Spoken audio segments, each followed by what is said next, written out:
UtilityMuffinLabs.com is the source for podcasts like 25 Years of Vampire the Masquerade, the Nerdwords podcast, and the Playing Hooky podcast, to name a few. We offer gaming, music, and pop culture content, as well as graphic and audio design, voice talent, and more. Go to UtilityMuffinLabs.com to commission us for your audio needs, digital artwork, and advertising opportunities. UtilityMuffinLabs.com, consistently rated adequate. Welcome to the Playing Hooky podcast with your hosts Rachel and Nathan, brought to you by UtilityMuffinLabs.com, consistently rated adequate.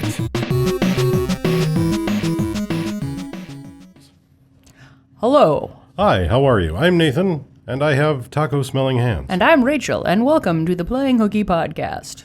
Are we gonna...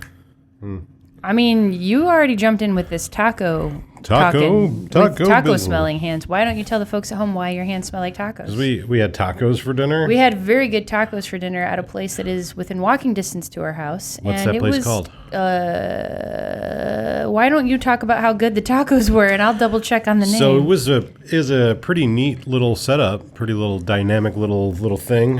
You sit down and they have like a list of all the different toppings that you can have, and you fill out on the card, or they have like specials that they make. Condado Tacos. Yeah, so it was a pretty decent place. It was like when you go to a sushi restaurant or a Japanese restaurant and you can like sort of, mark off what you want. It was like that, but for tacos. And most things in the area, it's very alcohol centric. So, if you're looking for beers to go with your meal, margaritas. They said they had happy hour from $5 to $7 off tacos on Monday through Friday. Which is not a bad deal. So Condado Taco in Broad Ripple in Indianapolis, Indiana. Despite everything Nathan, somewhat myself, and Bob have said on very recent UML podcasts, there are good restaurants and good food in Indianapolis. Yeah. Just nothing that's a chain. Pretty much anything that's independently owned is going to be really good, really high quality. You have to find decent neighborhoods in throughout Indianapolis. Indianapolis has great service when it's people who give a shit about their business running it. If you go to Fountain Square, if you go to Broad Ripple, areas like that, you'll find restaurants that aren't just crappy chain restaurants. Yeah. And, they serve good food with good ingredients and they care about their customers. Mm-hmm. If you go to a chain in Indy, that's what really needed to be articulated in past podcasts. If you go to a chain in Indy, you're going to have a bad time. Well, and I was just even talking today with a coworker. We were talking about just customer service in general and just kind of in general customer service, nothing. I actually think we were talking about Southwest Airlines. And it came up, they're a little more pricey, but, our experience had been that they had really good customer service. And, I was like, if it's true, if I go to if I'm driving down the street and I, have two options, to get fast food, I'm going to go to place X versus place Y because I know that this place has really good customer service. And she's like, although I have to say, I'll go to a Popeyes any time of day. I'm like, oh yeah, for sure. Popeyes wins. And she's like, but you know what I've experienced since moving here? Popeyes is the only place, and she had a little attitude with it, and I couldn't blame her. She's like, Popeyes is the only chicken place I've ever been to that has the nerve to run out of chicken. And I'm like, wait, what? And she's like, yeah, I went to a Popeyes not too far from here, and they were out of chicken one day. And I was like, oh, well, at least they had red beans and rice. And she's like, one time they were out of red beans and rice. I'm like, how is Popeyes going to run out of red beans and rice? That's the best thing on their menu. Yeah, that's the one thing that I've noticed is a pretty consistent commonality in here. And I actually mentioned it a few times, when we went into businesses. And, people were like, oh, we're out of this thing. And it was just like, what? But if you go to a place where it's owned by a person who cares, right? It's not a chain or, maybe they have a couple, 2 or 3 restaurants, but you have good people, you're going to have a good experience. And that's probably true across the board, I think, in any place. But there just is this contrast in Indy. And another thing I've heard you say before and on your nerd words, and this is definitely true, having lived here for a while, grocery stores, supermarkets, sometimes retail stores, home improvement shops. I don't know why, and it's not even certain areas of the city. It's kind of all across the board. You'll go to places and they'll just be poorly stocked. Yeah. You'll go to a grocery store, a big chain grocery store, kind of in the middle of the city, not a bad area, and they'll just be out of all of the yogurt. at like 3 p.m. on a Wednesday. And it's like, how has nobody found the time to restock the yogurt? Right. There's not a store. Like there's like, or they'll have like no 2% milk at all. See, here's weird. It's really strange. The problem with having worked in every type of industry. True. And one more thing. I know this is a first world problem, but I have been to Chicago many times. Never experienced this. I've been to other cities. I've lived and traveled around this great country of ours and in other countries, and I have never quite experienced it the way I do in Indianapolis, where it's just like people are like, "Oh, we're out of that." Okay, well, I mean, it's this guy's problem who works the next shift. Yeah. I'm not going to worry about it. When you go to a store and they're out of iPhones, it's because there aren't any manufactured to come. Okay, the problem with working in as many industries as I've worked in is that everything people tell you about why their store is out of a product is because of excuses. That's just it. Mm-hmm. If you have a store and your staff is running efficiently and everyone's doing their job properly, you'll never be out of anything. And I'm not talking about like a restaurant that's running a special because they only got like 1,000 king crabs and like that's it. We're out of our king crabs. Like that's not what I'm talking about. I'm talking about like your grocery store being out of all the toilet paper, right? Or you go to a restaurant that serves burgers and they're out of burgers, or no one there knows how to make an iced coffee, right? That's because there's deficiency in the process. Someone's not doing their job properly because people don't care. Well, and we were at a coffee place just yesterday. I won't name names. We were at a coffee place and we ordered 2 iced coffees, different sizes. And we asked for cream in them, and we were expecting some cream. We got them, and they were like as pale as we are. And we're like, oh my God, that's like all half and half with just a smidge of coffee. And I felt like an asshole. But the kid who served it to us, I was like, I'm really sorry to ask you to do this, but would you mind just dumping out some of this and hitting it with a little more coffee? And he's like, yeah, I'm really sorry. I'll remake them for you. And then this guy remade them. And they were still very heavy on the cream. Right. And it's like, I feel like they just got trained wrong. Or whoever their manager is just doesn't give a shit. Or their machine is not working properly. Or their properly. machine's broken. Because it's like a 1, 2, 3, push a button, it dispenses cream. And no one there gives a shit to make it known to those that need to know. Yeah. So real quick, before we get into the reason why we're here, and before we go down this rabbit hole of complaining about Indianapolis. It's not like we didn't, you're not here to listen to us whine about coffee. No. Or giant chains that don't care about you. Let's revisit something that we talked about in an old podcast real quick, because we did something over the last week, and I think it was that we had talked about in an old podcast. We had talked about Apocalypse Now in an old podcast, remember? Mm-hmm. Yeah. And so I would like to hear your experience, because we went and we saw Apocalypse Now Final Cut, I think it's called. Mm-hmm. It was put out in IMAX for 2 days. So I just wanted you to share your experience. Sure. So I can't remember which episode it was that we talked about Apocalypse Now, but it was about a year ago. So one of the earlier, first 3-4 episodes. And I remember very clearly you picked up a copy from Half Price Books, a cut you'd never seen. It was one of the longest ones you could buy. Yeah. And I think it was 2.5, almost Apocalypse 3 hours. Now, Redux or something like that. Yeah, something. Yeah. I don't know. But it was long, 3 hours. And I think we watched it over the course of one evening, but there were several breaks taken in between. And we ate dinner. And you were cooking dinner while we were making it. So there was a good, hour that I was watching it by myself. So it was a completely different experience. So nationwide, they opened Apocalypse Now. They remastered it for IMAX, like you said. And Nate was really, really excited to go see it.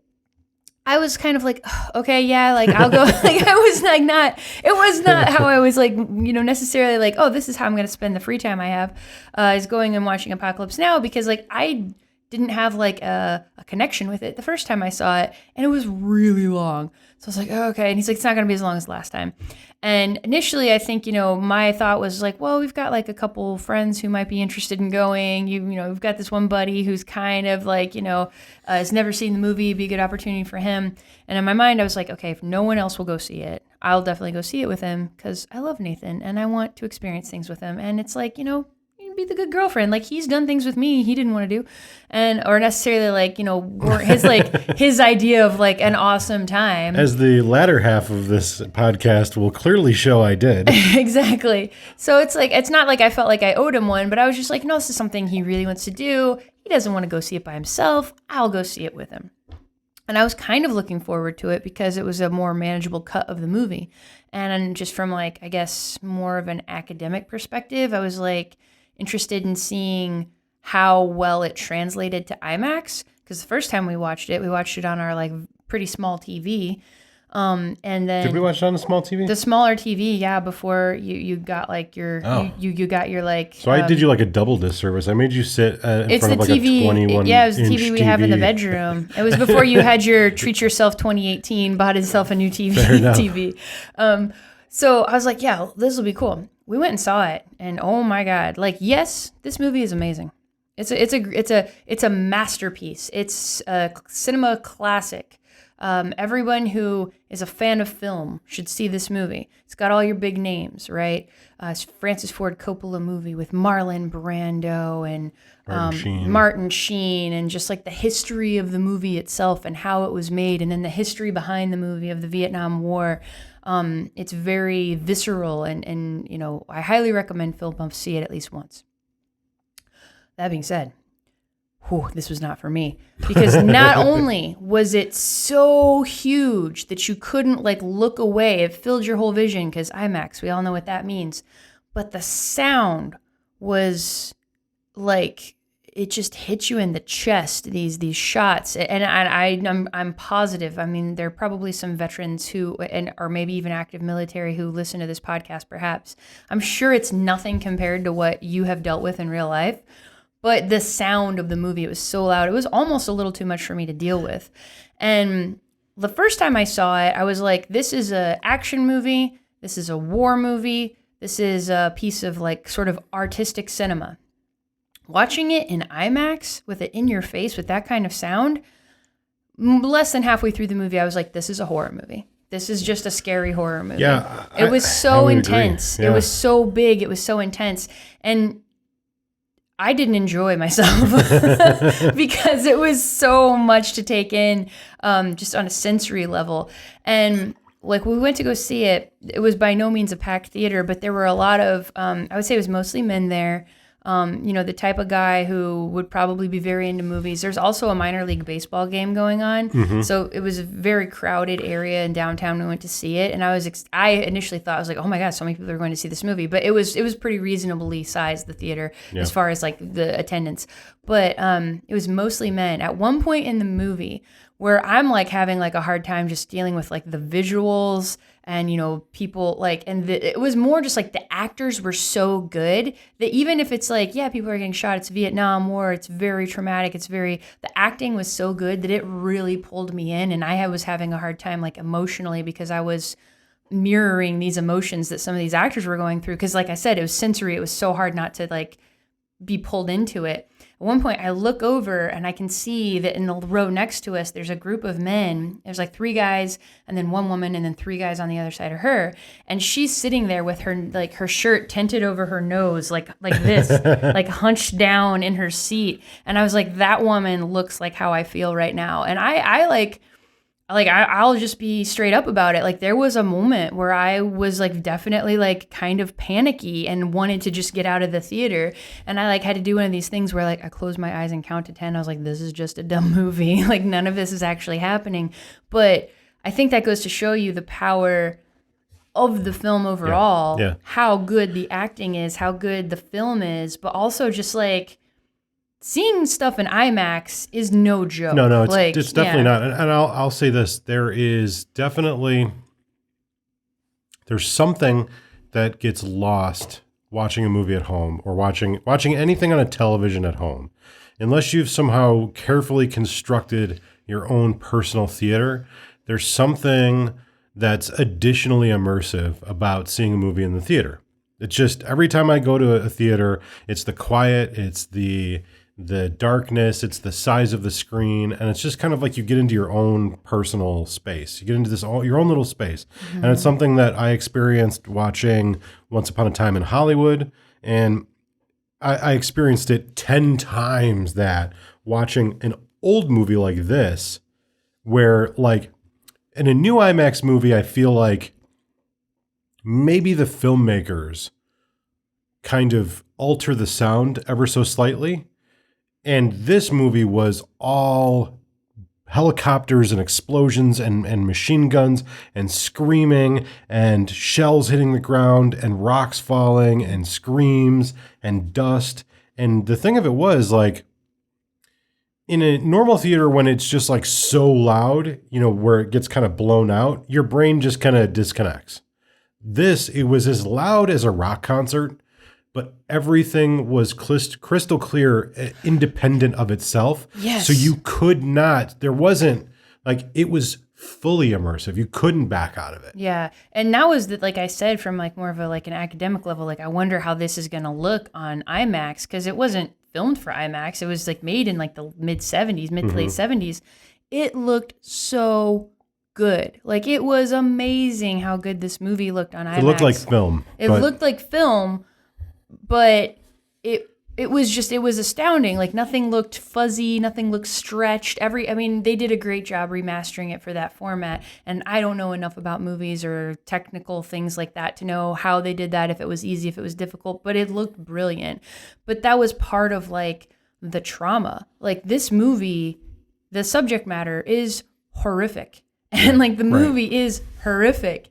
And especially when you get to the point towards the end where you encounter is it Colonel Kurtz? Colonel Kurtz's kind of troop of people. It's rough. And like there are parts of this movie, like, everybody remembers the first 10 minutes of Saving Private Ryan, and how that's like probably like the most intense 10 minutes of like any war movie ever put out, you know, like maybe also Black Hawk Down. That's another incredibly intense military movie. And I think that you really realize seeing this in the theater, Apocalypse Now, probably would have realized it whether it was IMAX or not, how much those movies really owe to Apocalypse Now, being realistic and unafraid to really show you like the chaos and horror of a battle scene. Yeah.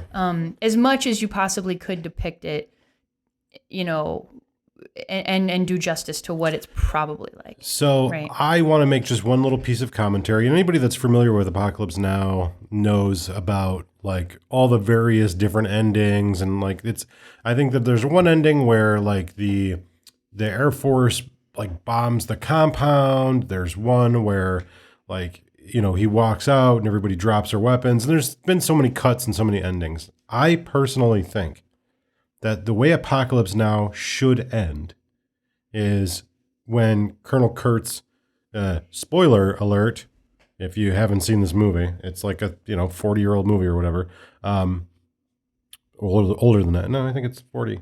Anyways, it doesn't matter. 70s, 79. So it's 40. That's the point of the IMAX. I just answered my own question. I think that the movie should have ended when Kurtz is saying the horror. The horror. I think it should have just faded to black, and that should have been the end of it. I think at that point, the movie would have been a masterpiece. That is not the way that this movie ends. Whether you like it or not, that's Francis Ford Coppola's like final idea of how it should end, the final cut, until it gets changed again in 10 years. It's one of those movies. Right. But I personally think the inclusion of the stuff about France is a little the French the French family that lives in the plantation. Yeah, the French colonialism in Vietnam. I think that's just slightly self-indulgent, and I actually think that is something that messes up the pacing of the movie. I agree. I think they threw that in there to add the historical perspective of that, because to be quite honest, I don't think I even got that in high school. It wasn't until like just learning on my own later on in my 20s that I understood that sort of like French colonization had anything to do with the Vietnam War. I thought it was all just about stopping communism. I didn't realize that there was that colonial background to it. So anyway, I think that was more just like feeding the audience more context. But I think that the like retaining there's that whole scene where they stop and they see the Playboy models in the helicopters after the USO thing. I think that's great for like an extended cut home version. I think that kind of like is a little iffy and also affects the pacing of the film. You mean when they're having the USO thing that was in the version we saw most recently? So they have the USO, and then the Playboy models leave, right? And you think later, you think even that's too much? That I think is okay. Yeah. That shows I think it coincides with the pacing. It's not overly long, and I think it helps to show the craziness of the environment. But then in the version that we watched at home a year ago, there is another scene later on down the road where the boat, they land on like a military base along the river, and it's raining and muddy and everything's washing out, and they trade time with the Playboy bunnies for fuel. And then like there's that weird interaction inside the helicopters and stuff, and there's like kind of like weird almost sex scenes and all that stuff. I think that's great for an extended cut at home. Yeah. But I don't think it really adds anything to the pacing, and it kind of like takes away. It's distracting. So I'm glad they left that out. That's left out. Gotcha. But I think they should have also kept basically, I think the original version of the film, as far as material, is probably the best. Yeah. But anyways, so hey, one man's opinion, but you're a consumer of the film in all of its iterations, so you're entitled to have an opinion, I think. Sweet. Yeah. Cool. But okay, so we started off talking about great tacos. Great tacos, go out, play hooky, don't make dinner every night, right? And then we kind of like griped a little bit about like the service industry in the city. And to pull it back, like what we were originally going to talk about in this episode, I think initially we were going to talk about some books. So Nate gave me a Stephen King book, The Running Man. That he enjoyed when he was younger, and I gave him a book, Watership Down, that I enjoyed a lot when I was younger, like a kid. And we were going to read those, but then season 2 of Mindhunter was a thing that Nate just like was throwing down his face. It's one of the few things that I've been really excited about in August. The first one was Gen Con. The second one was Mindhunter, and then the last one, actually the last one that matters to this is the new Tool album coming out. The new Tool album, yeah. But there's something else that doesn't really pertain to the podcast that's tomorrow and the day after. But what's tomorrow and the day after? Pulp Fiction. Oh, Pulp Fiction, yeah. Yeah. So anyway, it's neither here nor there. So, but it is another cool movie. Yeah. We probably won't talk about it on this podcast. Anyway, there's a theater locally that's having midnight showings of Pulp Fiction. Neither one of us have ever seen it in the theater, so we're gonna go see it. Anyway, I'm gonna go see it twice because he's a huge nerd. I'm an adult and I can do that. I can go see it twice. But anyway. So that was originally what was going to happen. We were going to read some books, but we didn't do that because Nate's like, oh my God, Mindhunter. And he spent all of his time watching Mindhunter. Now, Nathan is a proficient reader. He could have watched Mindhunter and he could have read this book. But Rachel really wanted to get in on this Mindhunter action. So I was like, oh man, like it seems really good. And like the snippets I'd watch here and there. And I had seen the first 4 episodes of the first season when it first came out. However, when I was watching this, we did not live together. This was like 2 years ago. We didn't live together. We were dating. But I lived all by myself in an apartment by myself. And this show, if you don't know, Mindhunter is about the behavioral unit of the FBI in the 70s and how they were developing their profiling system to identify and predict violent criminals and serial killers and things like that, and develop profiles for tracking them down, arresting them. And in doing so, they interviewed serial killers. And so Mindhunter is like a realistic but fictionalized version of what these FBI agents went through to develop these profiles, right? So in every episode, they're like interviewing serial killers, and the serial killers are talking in detail in a very creepy way about how they murdered a bunch of women. And me living by myself, like watching this show, and I'm like, you know what? This is giving me nightmares. I don't have to watch this, even though it's very, very good. So I was kind of like one of those things like in Friends when Joey puts like the book in the freezer because he's like scared of it. And he puts the, it in the freezer because he's scared of it. I just like put Mindhunter on ice and didn't finish. I understand that reference. Yeah, you get it now because you've seen Friends. Because I've watched all, yeah. So I was like, this is really good. I can't deny it's good and I'm enjoying it, but I live alone and it's kind of scaring me too much to watch. So I just like, whatever. But then he's watching season 2 and it looks really good and like, I want to know what's going on. So instead of him just watching season 2, he's like dividing his time. So I'm going back, rewatching season 1. He's watching it with me because he likes it. And then he's finishing season 2 and then I'm catching up. So he watched season 1 and season 2 twice in 1 week and I watched them once. Yeah. And then I was like, he's like, oh, weren't we going to do a playing hooky this week? And I'm like, yeah, but like Mindhunter, like what do we do? And I was like, maybe that could be like the thing you brought to the table. Like you introduced me to it and it's really good. But I was like, what am I going to bring to the table? And then I was like, well, the star of Mindhunter, Jonathan Groff, is also in Hamilton. So maybe you could listen to Hamilton. Spoiler alert, that didn't happen. But this is a Jonathan Groff, believe it or not, even though we're finally getting to the fucking point, this is a Jonathan Groff themed episode of Playing Hooky. I think we should talk. Go for it. Can I articulate? So it wasn't just that I was like unwilling or didn't try to listen to Hamilton. Hamilton is something that she likes a lot, and I cannot stand musicals. The only exception to like the zero musical interest I have is like there was a musical number in Clerks 2 that was tongue in cheek enough, right? Or like another musical would be like Team America World Police. Like it's so off the pale, it's so like ridiculous and funny and like obviously making fun of the genre. That was the only. You can't be like, I like musicals, like Team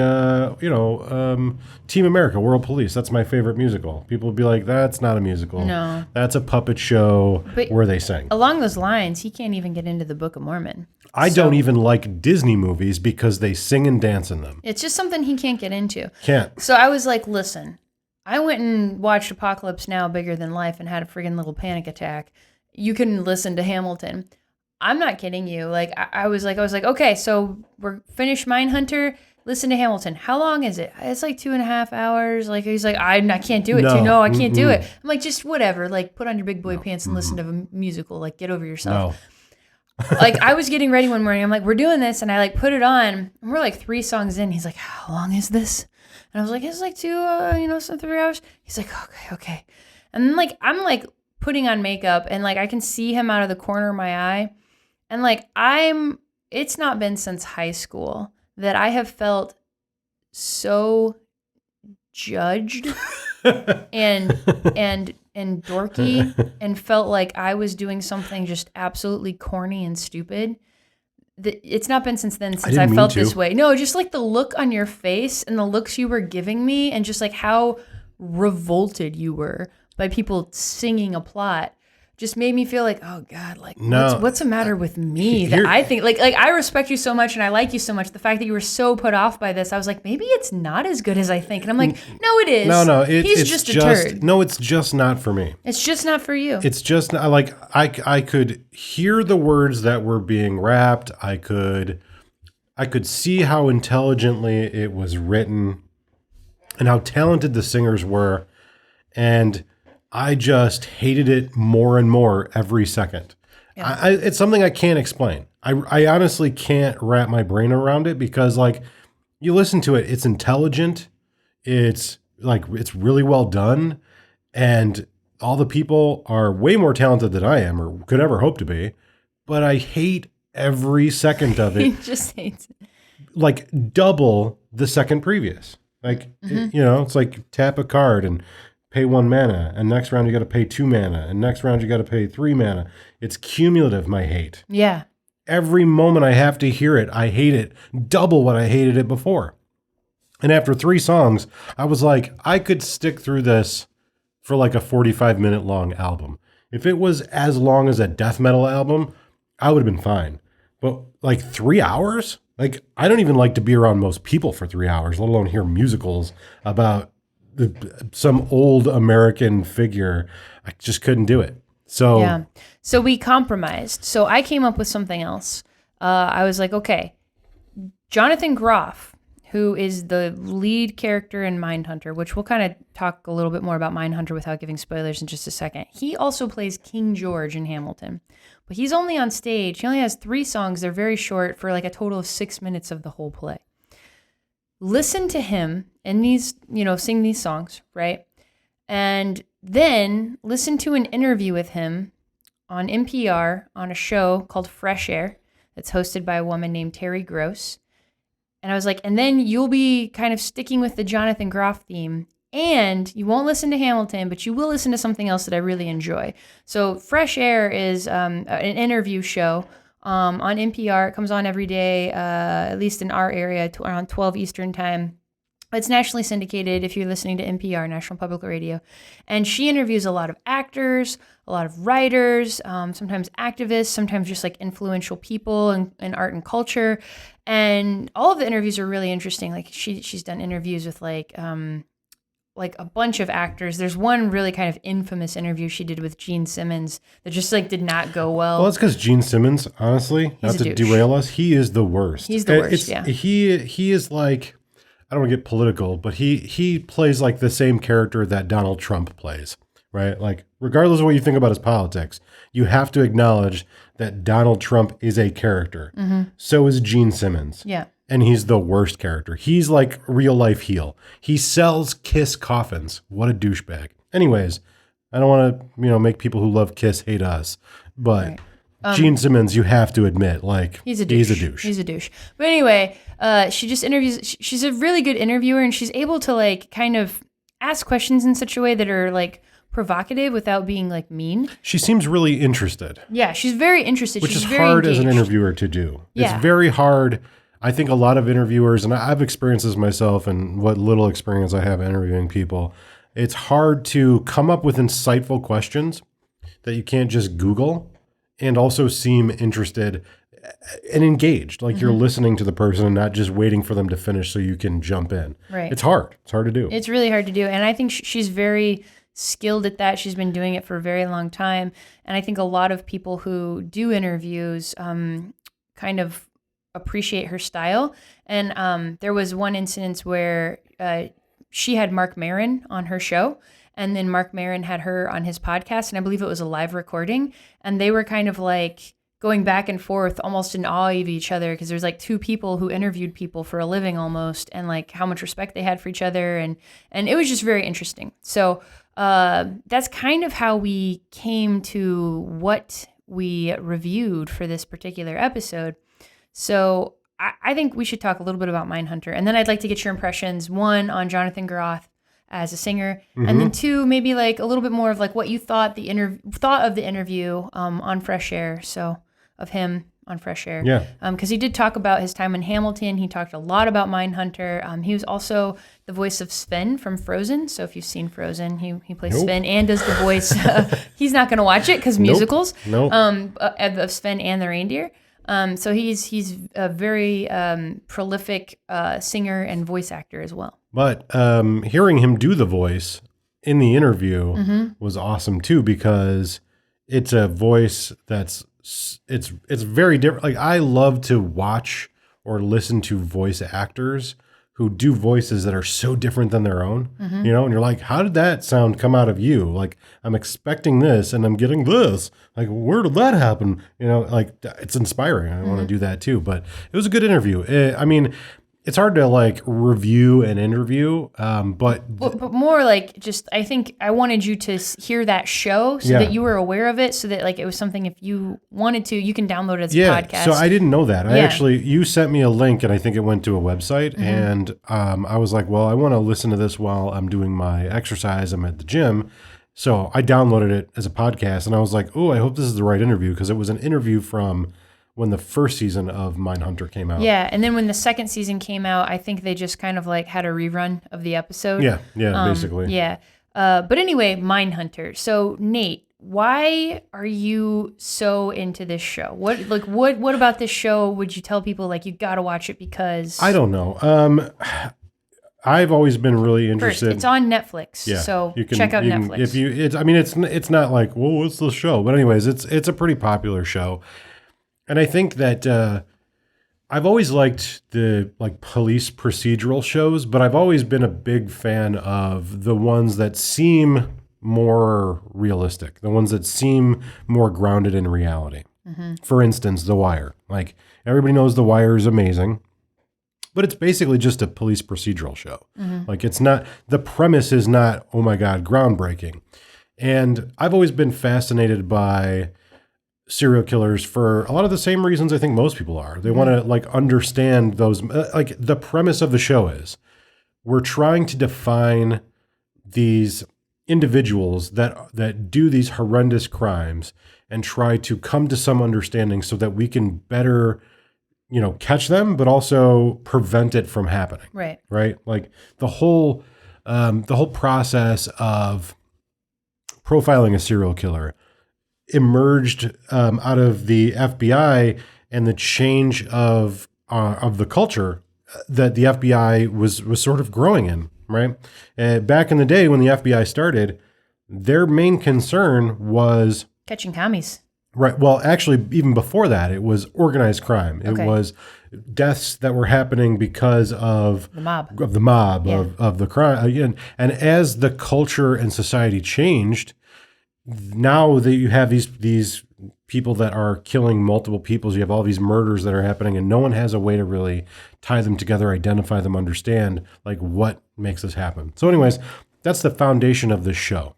And it's based off of a book called Mindhunter that was written by the actual agent that I think Jonathan Groff's based on. Yeah. Because neither of the agents, the two agents that are like the main characters, they're not like using the actual names of the people. Sure. So Jonathan Groff plays an agent called Holden Ford, who is the person that the real FBI agent who wrote the book Mindhunter is based on. And then his partner in the show. Only people from Australia and like Mad Max fans will understand the joke there. But anyways, carry on. Anyway, so then Bill Tench is his partner, who's an older FBI agent who has tons of experience, who's helping him develop these profiles. Who's he played by? He's played by a guy named Holt McCallany. And he's an awesome actor. Oh my God. Like he's an amazing actor. And Bill Tench, the agent, he's like my favorite character. And we'll get into why I love this show after Nate kind of lets you know why he loves the show. So a couple of reasons why I love the show. I'm sorry, were you still... Well, I was just going to say the other kind of main character in the show is the psychologist Wendy Carr, who's played by Anna Torv, I think is her name. She was the main character in Fringe. Okay. For nerds that are into those types of shows. Right. So basically you have sort of like two FBI agents and one psychologist who are working together to develop these profiles. And then there's two more like junior FBI agents that are also helping them out, but they kind of come and go and play a smaller role in the episodes. But essentially every episode, they're either trying to interview a serial killer or like a prolific murderer and understand their psychology, and or solving a crime that has like kind of crazy circumstances that they think they can apply what they've learned from these serial killers to the actual ongoing crime investigations. So that's kind of the premise of the show. So one of the other reasons that I really enjoy it, beyond just like its subject matter, that's the reason why I started watching it. But another reason is I think the fact that it's directed, a lot of the episodes are directed by David Fincher and produced by him as well. So it's kind of like a David Fincher property. So what are some other things David Fincher's known for? Fight Club, Seven, Panic Room. I think that's what it's called. Panic Room. Alien 3, which is like probably his best movie. Right. Well, I would think. Yeah, I know. And Zodiac, Girl with the Dragon Tattoo. A lot of it, this show has the same pace and tempo and feel of Zodiac. And Zodiac is one of my all-time favorite movies. Also, David Fincher directed a bunch of music videos back in the day. Also, The Social Network. Yeah, I forgot about that one. Yeah. Social Network. So it definitely has... a lot of amazing movies. It definitely has like the feel of David Fincher. It's not as gritty and dark as like a Seven, and it's not quite as... it's not as flamboyant as Fight Club. Right. But it definitely, to me, it feels like a kind of a sequel to Zodiac. And Zodiac is a movie I've seen 50 times probably. So Yeah, I remember one time when I was visiting you up north and spending the night, that was like the movie that you put on to fall asleep to. And I was like, I can't. Like, I can't, Nate. Like, I know that you've seen this movie so many times, it's almost like wallpaper, but Right. I'm going to need you to put on something a little like more vanilla because I can't fall asleep to Zodiac. Like, So yeah, I would say the show is definitely, it kind of like hits that sweet spot for me. Like Yeah. it has all the things that I like. It's dark, it's got interesting characters, it's written really well, it's paced exceptionally, and it makes me I don't want to stop watching it. It's like watching a very long movie, and some of the stuff I know about just because like of my dabbling in history, and some of the stuff I don't know about, and I'm like, ooh, what's going to happen? And you get to learn these characters, and they're not all completely likable. That's the other thing. All the characters like have these flaws, and they maybe jump to conclusions, and you can see how, in a lot of ways, their own personal experiences color their perceptions both positively and negatively. And I don't feel like they're not, it's not like procedural, court dramas or procedural cop shows where like cops are always right and here's why. It's very kind of like they're learning about this very dark and disturbing process, and there's all kinds of ruts and ditches that they fall into along the way. Yeah, I think that, you kind of hit it there. That's why I like the show, is because, I also enjoy a good police procedural. I like, all the movies that I've seen that David Fincher's directed, I enjoy. I do find sort of the psychopathy of criminals interesting. But the reason why I like this show, and the reason that I'm sad that there aren't more for me to watch right now, because I've seen both seasons, is the characters. Holden Ford, Bill Tench, and the professor. What was her name? Dang it, I feel bad. I don't remember the character's name. Wendy Carr. They're all really complex characters, right? And they have done an excellent job both acting this complexity and writing for it in short seasons, right? Because like both seasons, I think, are 10 episodes, but they have so much depth, and these actors are incredible. They do such a good job that like you feel engaged and pulled in like the struggles of what they're going through, even if it's not necessarily something you could ever relate to, right? And so it's not a show about interviewing serial killers. It's a show about the people, and their job happens to be interviewing serial killers. Like, it's just such a good show. I wonder if it was intentional. I just noticed this, that the four like main characters of the second season all have like monosyllabic last names. It's Tench, Ford, Carr, and Gunn. Oh, you're right. I wonder if that was interesting. I don't know, but that is kind of interesting. Yeah. I don't know. But anyway, it's a really good show. If you are into those types of things, you should definitely check it out, because I think you'll like it. But the reason why I know this is a show that is going to stick with me for a while, that I highly recommend, because it did the same thing to me that Game of Thrones did when I first watched it, and the same thing that like the most recent season of Stranger Things did. I miss it. It's gone. Like, I want more of it. Right. And I'm like, because of that, because I wanted more Game of Thrones, I went out and read the first 4 books before the second season started. Because I want more Mindhunter, I'm probably going to go back and read that autobiography. Yeah. So that's I do own the book. I haven't read it either, but I think someday we should do like read like something based off of something else. Like read Mindhunter, read that book that The Wire was based on, like do something like that. Like, yeah. Oh, The Wire, you brought it up again. I didn't like that show because I liked drug crimes or like crimes in Baltimore, or because it was about a cops, investigating crimes. It wasn't the crimes or the story or the plot necessarily that I was in love with. I was in love with the characters because they're so incredibly flawed. And it's more seeing how they behave and interact in these really difficult situations. That's what's fascinating. Out of curiosity, have you seen Gone Girl?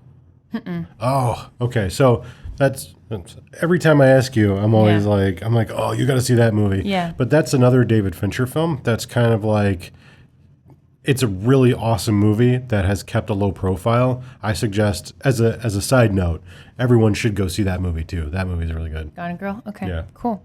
Awesome. So Mindhunter, we really recommend it. As we've already said, Jonathan Groff plays the main character. He's a great actor, and he does a great job playing Holden Ford, because Holden Ford is like, you root for him because it's like you're on his side, but he's also kind of like a little bit of an arrogant asshole, but like not to the point where you can't still like be on his side, but kind of more to the point where you're almost like the character Bill Tench's partner is kind of like the surrogate for the audience, where it's like you're like Holden, like you're right, but slow down because you're fucking everything up by being like kind of a jack off. Like, so like you root for him, but you're also kind of like frustrated by him.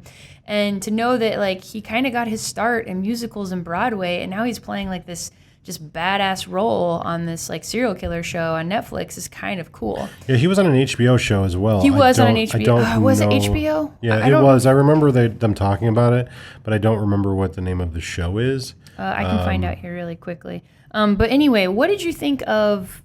Okay, so like, we know you don't like musicals. Just impressions on his singing, his portrayal of King George from what you heard from like the recording. He's an amazing singer. Yeah. Like, I have to like be totally on board and totally on the level with that. He's an amazing singer. The fact that he's that talented and like he's an attractive young man and he plays cool characters in David Fincher films, he makes me mad. But yeah, he's just kind of one of those really unique talents. I think that, you know, he's born, like we actually almost have the same birthday. We're almost a year apart. So he's not an old guy by any means. So I think he has a very dynamic career ahead of him. I think he's going to be someone that, like, if, you know, the generation that comes after us, they're going to like kind of think of him. I'm predicting that he's going to be like, you know, in the future, like an Al Pacino, a Robert De Niro, you know, like not necessarily like he's going to play Italian, you know, mobsters, but he's going to be like one of those household names. Like everybody knows who Jack Nicholson back is. when Robert De Niro was an amazing actor and not just an old guy. Okay, stop talking shit. Like, let's try to keep it positive. Yes. But I think he's going to be like a household name. Like, you know, everybody knows who Jack Nicholson is. Everyone knows who Al Pacino is. These like really famous character actors. And dramatic actors. I think, you know, in 20 years, it's going to be like, oh yeah, did you know, that movie was great. Yeah, well, you know, Jonathan Groff was in it, so you know it's going to be good. I think he's going to be like that as his career builds and grows, because he just really is a massive talent. I can't remember I can't quite find the name, but it wasn't Queer as Folk, but it was a show, I think, kind of about like LGBT Looking, maybe? Was that it? Groff played a gay video game developer in HBO's comedy drama Looking. Yeah, so I think it was a show that focused on the LGBTQ community. And yeah, he was a character. He did play in that. So it's not like he's like brand new. This is the first show he's ever done. But I think that this is the first show he's ever done that's going to have like a mass appeal because of the subject matter, and also because it's on Netflix, which I think is still in some ways more accessible to people than HBO, just because of like old preconceived notions of like, well, I can't afford HBO, you know, that type of thing. But anyway, so yeah, he's a great singer. I think he did a great job as King George. And then it was cool, I thought, to go back and re-listen to that interview he did on Fresh Air, to kind of appreciate his perspective again after having watched the show again and listening to Hamilton with you, to hear, or, you know, his parts in Hamilton with you, to hear him kind of talk about how different these roles were and how the things he learned about himself in these roles and what he thought was challenging about each of them, and then just learn more about his background as a person and how he got his start in acting. I think is really interesting to kind of hear that about any actor that you respect. So I think that the amount of music from Hamilton that they let you hear during the interview was the appropriate amount that I needed to hear of all of it. So less than 40 seconds? Yeah. That was good for me. Yeah. I'm sorry. Like I just can't. Okay. I just can't do it. So okay, but let me ask you this. One, do you think that you're obviously not going to listen to musicals? You're obviously not going to get into Hamilton. But if you sat me down for like a 90-minute musical that had like a running theme and wasn't just all singing, if I got tickets to go see Hamilton live, I would go to any. You went to Cannibal Corpse with me.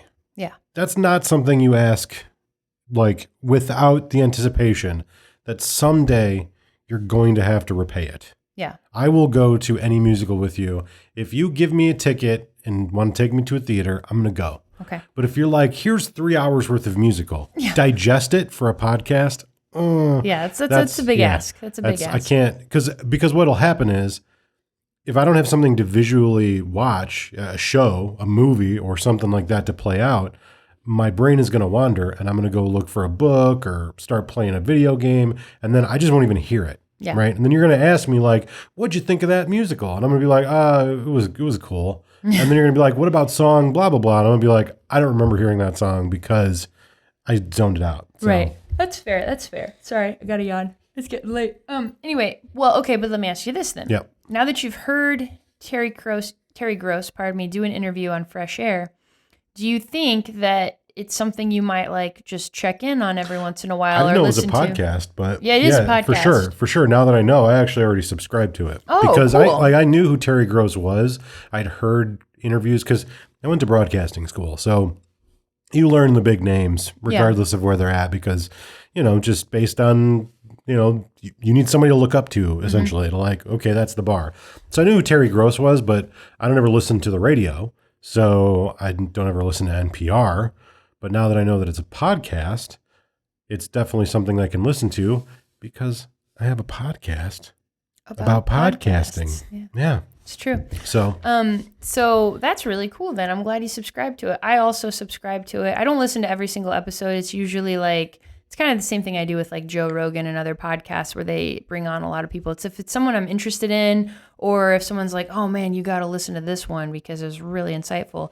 So if you like listening to sort of interviews with actors or authors, and not just like authors of popular fiction or genre fiction, but also people who write books like contemporary nonfiction, like, books that may be about current events or, like whatever that is, politics, the environment, science. She has on a lot of scientists as well to kind of talk about like a lot of science journalists as well to talk about like work that they've done, kind of exploring a new topic, where anything from, like The Immortal Life of Henrietta Lacks. I think that woman was on Fresh Air, the author of that, to, people talking about climate change, to people talking about, like antibacterial resistance. So it's just like you can learn a lot from experts and, from her podcast or from her show, which is now on podcast format. I think every show on NPR you can download as a podcast, which is really smart. It's honestly, if I had thought to look it up, I would have before, because most radio stations or most like radio communications companies are condensing all of their talk-based material to podcast format, morning shows and all that. So it's just something I never thought of, but yeah. Yeah. Cool. Well, cool. I highly recommend checking out Fresh Air then. And, if you appreciate actors, check out the work of Jonathan Groff. I've not seen Looking on HBO, but honestly, there's very few shows on HBO that suck, at least at the beginning. And it's only 2 seasons, so chances are it's probably really good, or the second season was not so great. Yeah, right. And then definitely it's worth your time if you're not like a big wimp like I am, and you have, if you're not afraid to watch it, watch Mindhunter. I would say it's not that the show is not scary, but the themes are scary. And if you're not good at turning off your brain after you turn off a show, it might be like something like, hey, watch it with a friend. Or it just reminds you of how messed up the world can be. Yeah. And the people in it can be pretty crazy. It's true. But I think, we get a lot of like negative confirmation bias. Like the world's not a bad place, or it doesn't always have to be a bad place or a scary place. So I have to try to remind myself of that sometimes. But I was getting pretty paranoid watching that show. Like I was like, Nate was like, I don't know, like you're kind of getting a little nervous and antsy about watching it. So anyway, it's good. Yeah. Yeah. All right. So I don't know what we're gonna do with our next episode. I was gonna go with like the movie theme, and I at least wanted to show you Full Metal Jacket. We went to Half Price Books to buy a copy, And you can't show it to me now until you return the movie. so they put the wrong disc in there. So it was something that was like similar. It's not. It's Easy Rider. Okay. It's not. It's like not even close to Full Metal Jacket. I mean, This is the wrong it takes disc place in in the the same sleeve. era, but the disc was in upside down. And so when I flipped it to look at it, and I'm like, Easy Rider does not make Full Metal Jacket. No, I've never seen Easy Rider though. So. Neither have I. And now I probably never will because I am petty. Yeah. Oh. Okay. All right. That's fair. All right. Well, I don't know if you end up getting a copy of Full Metal Jacket, I'll have to think of a movie. I still like our book ideas. Yeah. But the books are a little difficult just because we do these every 2 weeks, and it's not hard to read a book in 2 weeks, but it's hard to read a book in 2 weeks when you have other books to read, or you're, working on a book, or you have like a 60-hour-a-week job, Right, and you're right. trying to write a novel that Right. you'll probably never finish. Reading a book on a timeline is hard. It is hard. It is hard. Reading a book for anything but pleasure, Yeah. it always feels like a task. Yeah. But we'll try. We'll get there eventually. I had an idea though. Mm-hmm. So I'm going to be running a game of Orpheus Ooh. very soon. Yeah. And you have promised Yes. to run Shadowrun. I'm already ready. So perhaps. So for people that don't know, Orpheus is a classic World of Darkness game made by White Wolf, wherein you belong to an organization where you're kind of like supernatural Ghostbuster type folks. And Shadowrun is Shadowrun. It's like cyberpunk magic in the future with technology and guns, and you play Shadowrunners. You run the shadows and you rob corporations and you do all this cool stuff. Yeah. So I think perhaps we could talk about those two things since we will be playing and running them for each other in the near future. Well, that means And I've got to run Shadowrun within 2 weeks. You better fucking get on it then, mister. Better get on it. Sorry, microphone. Sorry, microphone. But I think even though it's not something like, hey, this is something that I've always loved you necessarily, right? Because you have like Shadowrun for a while. But I've never played Orpheus. I think it is in the spirit of this podcast because it's like we're both playing hooky and bringing sharing something new with the other person. Right. So I think maybe even if it's not in 2 weeks, right? Maybe we do the movie thing and we bridge to the games. Right. It'd be hard to arrange a Shadowrun game, I think, within the next 2 weeks. Yeah, maybe it won't be in the next episode, but in upcoming, once we get the chance to play and recuperate and think, we will have an Orpheus Shadowrun episode. Yeah. We'll have a full nerd dice rolling episode. Full nerd dice rolling. I like it. Next week, we don't know. Yeah, we'll who figure it knows? out. We'll figure it out. That's, we urge you to come back. Yeah, we hope you like what we're doing here. If you do, you should definitely like the video if you're watching the video and subscribe to his channel, Utility Muffin Labs on YouTube. But what we would really appreciate you doing is going and rating us on iTunes, maybe leaving us a review if you like what we do. That really helps us out, helps more people find this podcast who might like to listen to it. And we're just two nerds who love each other and love talking about nerdy stuff. There's really nothing special about us. But if you think that what we do is kind of cool, maybe show us some love. Yeah. Leave us a constructive review and, leave a comment. I read all of them. And I share them with Rachel. And then we cry because... No, we don't cry. We're just like, fuck that person. No one's left any really bad reviews. You could be the first. Go live your best life. I mean, I think to be fair, there's only like 8 people that watch these videos on YouTube, and that's cool. Like, hopefully someday there will be double that, and then hopefully someday there will be more. And then they'll tell 2 friends. But if not, and then they'll guess tell what? 2 friends. It's and just then they'll you tell 2 friends. and me and Rachel and like 5 other people. Yeah. So we're like a club. Yeah. This is like, we're like you get a to live hipster. vicariously through us. I wouldn't recommend that. Yeah, but like not too deeply vicariously. But our lives are really not interesting at all. Pretty mundane. I don't agree with that. I don't think our lives are that interesting. I mean, we go to work, we consume We media. do what everybody does. Yeah, we do what everybody does. So it's not so basically there's nothing special about us. I think that's special. I think, everybody should make videos and podcasts. Like, why not? Yeah, absolutely. Why Everybody not? should play hooky. Everybody should do something fun. Everyone every should once in a live while. within the theme of this podcast. I Go agree. watch a thing. Go experience a thing. Go share a thing with somebody because you Right. love it. If you ever I always wanted to do this. like not always, but just like I thought it would be cool, like just take all my favorite movies, get all my friends, and make them watch them, and just like have like my own little like movie fest. So yeah, and that's kind of what we're doing. We're indulging that. If you go back to like the original Nerd Words podcasts, there's a couple on there where I tried to like podcast really terrible movies with all of my friends, and that was actually really, really fun. It's more fun when you're not podcasting though. So for me, my advice would be, you have a birthday every year. That's an excuse to get everybody at your house. And for your birthday, if you like crappy movies, you like comedies, you want to have a Jim Carrey festival. Invite all your friends over and collect those DVDs or those old VHS films and force them to watch 12 hours of crap. He made a couple good movies. No. I wasn't using Jim Carrey as an example of what's crap. I see. Dumb and Dumber is classic. Okay. Yeah, Ace Ventura. I quoted Ace Ventura until I was like deep in high school. So. Yeah, deep. Mm-hmm. Let me ask you a question. Do you have any banaka? Yeah, you know. All right. Thank you guys for listening. Thank you for watching if you're watching us on YouTube. And until next time, go play some hooky. Bye. Bye. Hey folks, this is Rachel from UtilityMuffinLabs.com. If you enjoyed the Playing Hooky podcast, think about supporting us. For more podcasts, art, videos, and gaming, go to UtilityMuffinLabs.com. Follow our podcast on Twitter, @HookyPodcast, on Instagram and Facebook at our Utility Muffin Labs name, and support us on YouTube at Utility Muffin Labs. Check out our other gaming-related podcasts, 25 Years of Vampire the Masquerade, and the Nerd Words podcast. Thank you all for your support. Utility Muffin Labs, consistently rated adequate.